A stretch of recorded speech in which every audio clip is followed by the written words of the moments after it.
Howdy. So this week we're looking at the passage of Matthew 16:21 through 28. In this passage, Jesus has been telling his disciples that he is going to uh, be killed by the scribes and the chief priests, and that he would have to rise again on the third day. And Peter says, this is not okay. You cannot be talking like this. This will never be. And Jesus tells him to get behind him, Satan. So the guy that Jesus had said, "On this rock I will build my church," as he represented all of those who knew Jesus to be the Christ, yeah, he ended up being called Satan. So with that, what we want to be asking is, why is it that what Peter was wanting ends up contradicting so much with what Jesus was going to be up to? You see, a lot of times we think about the idea that Jesus had to suffer and to die. Why is that? Originally, God creating mankind was not for the purpose of death, it was for the purpose of life. Well, then, because of what humankind has done in betraying God's original creation, we've brought death into the world. Now, the thing is, though, that for God to be among us, he has to be one of us. But to do that, he also had to take on the flesh that was doomed to die. The thing is, though, are we dying because of things that are outside of control, or are we dying because we are living according to what God has desired of us? See, the thing is that God's ways are beautiful and right and life-giving, but that doesn't mean that we end up losing all risk or all possibility of getting people riled up and upset at us. The thing is that many of the things that the world is looking for ends up contradicting who God is. The idea of restoration, of repentance, of looking at the truth of things and understanding that we are broken and that we need to reevaluate who we are, and to be constantly growing and changing and dying to the old and rising again to the new.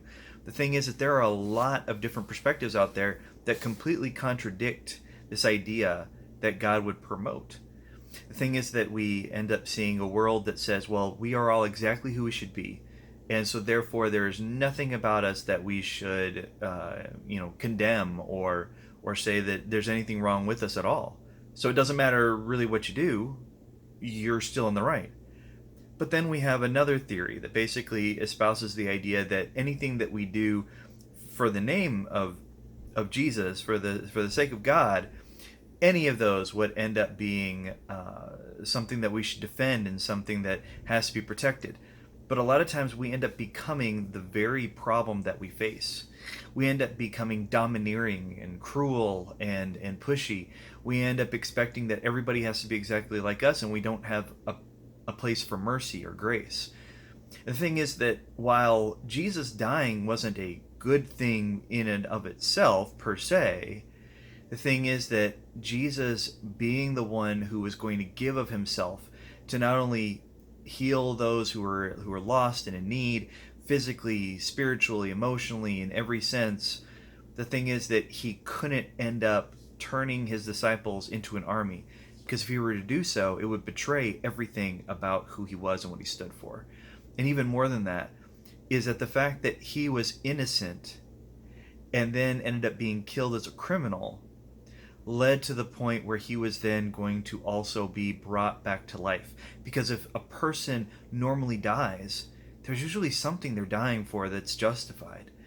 We do any number of things, but God himself hasn't done anything wrong, hasn't done anything evil.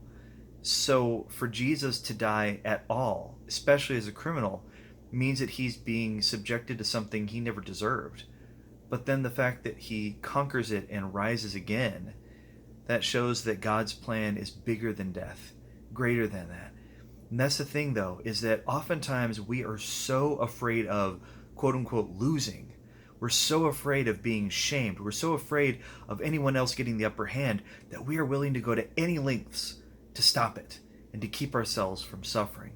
So the question is, if Jesus is asking us to take up our cross and to follow him, what are the things that we need to stop doing so we're not so afraid of losing that we end up losing our own soul?